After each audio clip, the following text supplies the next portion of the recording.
This is from September 4th to 10th, to September 10th. Sanders 29, Joe Biden 21, Elizabeth Warren 17. Okay. Now, Tulsi Gabbard is 3%, but she won't be on the debate stage tonight. In this poll, she's 3%, but she won't be on the debate stage. Now, that being said, in this poll, you don't even have, Francis or Booker didn't make this one above the 3%. But here's the thing. Every single day, there's not a day that comes by that they don't run some phony fake poll of everybody that could beat Trump. Tomorrow, they'll run a poll of how Elizabeth Warren is leading. And then the next day, they'll run a poll where Joe Biden is comfortable in his lead. And then, surprisingly, Bernie Sanders is leading here. The accuracy of these polls are non-existent. You need to just know that. There's no such thing as these polls being existent or correct. They're not. These polls are non-existent as far as accuracy. It's not there. Okay? Now, that being said, you got to be careful here because every single day they're going to try to manipulate why Trump should not run. Every day, you got to get used to it. And I want to talk about this just for a minute. You have to understand every single day they're going to let you know why Trump should not even run. He should not even get out of bed. Now, number 7, okay? Number 7 is Trump's approval rating dips to 39%. Trump's approval rating dips to 39%. Interesting. Every single day they're going to do something to tell you that Trump shouldn't even run. Every single day they're going to come after him. Now, I have told you this before, and I'm going to show you this, and I'm going to move out of this subject for a reason. I want to get to some other things. Social media, all right? Now, what does Facebook, Google, Instagram, Twitter, what do they all have to do? They all have to make a promise that they will not let Trump get away with anything fake. Now, put up number 10, all right? And I know this individual, so I don't think he's going to be upset if he's watching or listens to the segment later. Okay, now that's a little scrunched. I understand what you did there, but if you look at the top, this is a Facebook post, all right? We can make it out. And the individual post, President Trump's job approval among Republicans, okay? 88% of Republicans approve, 10% disapprove. MSNBC, Trump maintains strong approval rating with GOP ahead of 2020. Now, this is an MSNBC headline. This is MSNBC saying Trump maintains strong approval rating with GOP ahead of 2020, right? 88% of Republicans are happy with the guy. So what's wrong with that? Why does Facebook have to get involved? Look right under there, okay? Related articles. Now, this is something that Facebook is doing, and they're going to almost every single thing you post where Trump's concerned. If you post positive job numbers, if you post anything positive about Donald J. Trump, this will happen, okay? Now, right underneath, this is the fact check. This is, you can see in the blue box, it says fact check, okay? And this is what Facebook, PolitiFact.com, half true. Trump inflates his support among GOP voters. All right? This is happening. So I believe it's true that higher than 88% of Republicans approve of Donald Trump. He has massive support with the Republican Party. But as soon as this was posted, if you don't think they're looking through your stuff, the very minute that this guy Mike posted this, Facebook has catchwords, the algorithm, okay? What was the catchword? No, I'm serious. This could be, what was the catchword? Trump? What was the catchword? Strong? What was the catchword? Approval rating? 2020? Ahead of 2020? So if you put 2020 in, I'm just telling you, I mean, I am not professing to know how every single thing works, but I will tell you this. The algorithm and the catchwords there, 2020, maybe Facebook has their computer set up every time 2020 comes up, it starts filtering down and then it scans it, says, "Oh man, we've got to put doubt." Every single thing will be on social media to put doubt. Because why? Look it up. Just Google. Most Americans now are getting their information from Facebook, social media. It's like our company, FetchYourNews.com. We have a social media director. And that's all they do is place our content all through social media.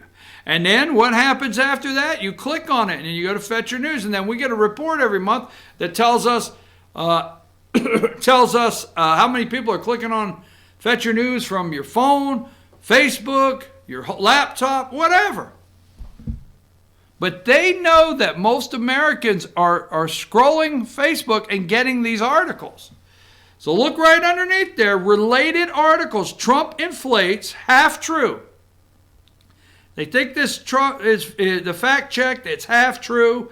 Trump inflates his support among GOP voters. Huh. Well, I don't know. Trump just, he just can't give us the facts on anything. That will happen. Get ready. They will lay doubt. If you think for 1 minute that they're not after the President of the United States, quickly give me number 37. Buttigieg and O'Rourke fight to reinvigorate their presidential campaigns. It will be a circus tonight. It's one and done tonight, possibly. So let's go to, see which one I want now. I hope I'm not ahead of the game here. I think we'll get to it in just a second. Let's see here. I want to ask this question. Oh, tonight's debate. All right, one more with the election. Let's go to 35 here. Okay. I told you about Andrew Young. He's going to get out and shake his grand. What is Andrew Young's big Democrat debate surprise? Surprise! Surprise! That sounded more like Jim Neighbors on whatever. All right, what is Andrew Young's big Democrat surprise? We're going to find out. And tonight, he's got something. Yes, they're coming down on the old.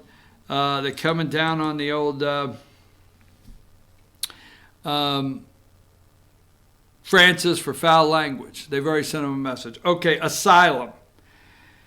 Let's get into the truth of the show, okay, where we like to tell the truth because it's going to be, they're going to find all the heartbreaking stories today, okay? Number 33.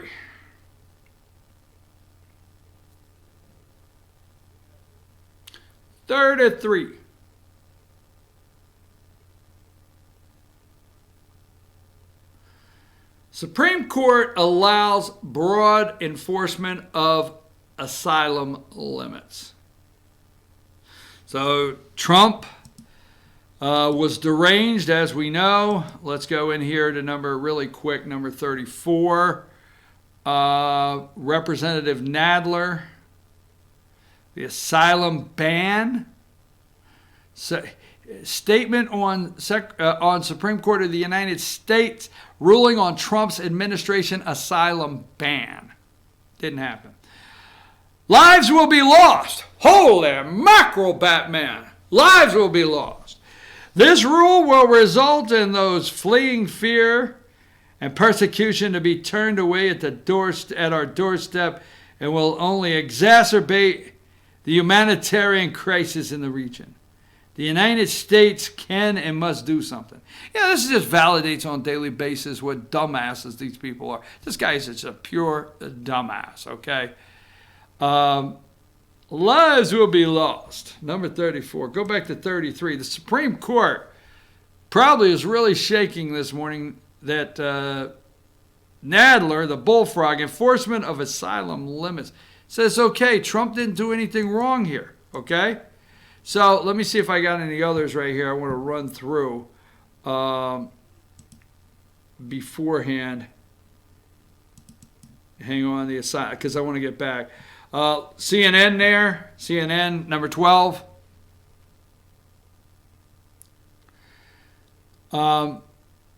Supreme Court backs asylum restrictions. Restrictions, asylum restrictions. How about the law? Maybe, what if one day Trump just got up and he was actually saying we're going to follow the law, we're going to follow the rules? What if we just did that one day? And the media reported Trump is following the rules. Wonder what would happen. Trump was following. Let me see if I have any more, because as soon as I get done with this one, we're going to explain this very simple, okay? And that might be the last. Let me just scroll through here. Just a second. Asylum. Get to gun control in just a minute. All right, so here's what it is. Trump's sending them back. If they come to our border, we're going to make this real simple. Trump is sending them back if they come to our border, right, and seek asylum, but they did not seek asylum anywhere else. And I'll tell you what that is. So in Guatemala, Honduras, El Salvadorans, right, they all get together there, and then, George Soros sends the money down, and they all get a caravan and say, hey, let's caravan. You guys want a caravan this weekend? Right across Mexico to the border, okay? Now, the first country they come to is Mexico. So if they will seek asylum in Mexico, and Mexico turns them down. Now, when I say what is asylum, all right, there's actually some reason and good reason why some of these people are fleeing their country. Dictators or murderous dictators, starvation, no education, no work, kids being drugged into gangs at 10 years old, and their families told they'll murder the entire family if the kids don't work for them, drug cartels. I get it. There's a whole list, okay? Now, asylum is something, and I know everybody's going to correct me out there, but asylum is something you seek. You're running, okay? So just think of it, you're at the house, and somebody's trying to kill you, trying to do something to you. You're running, and you find the police station front door. These are like Friday the 13th movies. Those kids that never knew it was coming. Never knew. Oh my God, I never would have thought that somebody would come kill us. Anyhow, so you run to the police station, you open the door, and you get in there, and you feel safe. Okay, you have found a safe haven, a safe place. You feel that the person that is chasing you, that wants to kill you or whatever, cannot get to you any longer, and you feel your life now is safe and you can live the next day. Now, that may be a very poor explanation, but the bottom line, you have some of these people, okay, are actually leaving because of persecution, and they want a safe place to raise their kids, and they don't want their 10-year-old son in the cartel. I get it, okay? I don't want to gloss over there is some actual real reasons some of these people come to this country. And they just want to work, make a living, and raise their children and see if they can get an education. That's a small percent, because a lot of them know that we in America have these great giveaway programs like Blue Light Special. America's like a Blue Light Special running 24 hours a day. That being said, I got to quit saying that. I got to come up with something else. But anyhow, if they caravan through Mexico and they get to the border in the United States, and our border agents say, do you have your paperwork, I guess, from Mexico? No. Did you apply for asylum in Mexico? Because you got to Mexico first. I mean, somewhat safe. They got jobs. They got all our damn jobs. They got all our damn car factories, right? Why didn't you stay there? No, I didn't want to stay there. Oh, so you're leaving to find safety for your family. You're going into a country that you possibly could find that safety. You're going into a country that they speak the language, but you're going to bypass all the way through to get to our country. Why? Because Mexico doesn't give any welfare. Mexico is not ready to provide you medical, free medical care, health care. Mexico is not ready to provide you a free school. Mexico is not ready to provide you a free housing.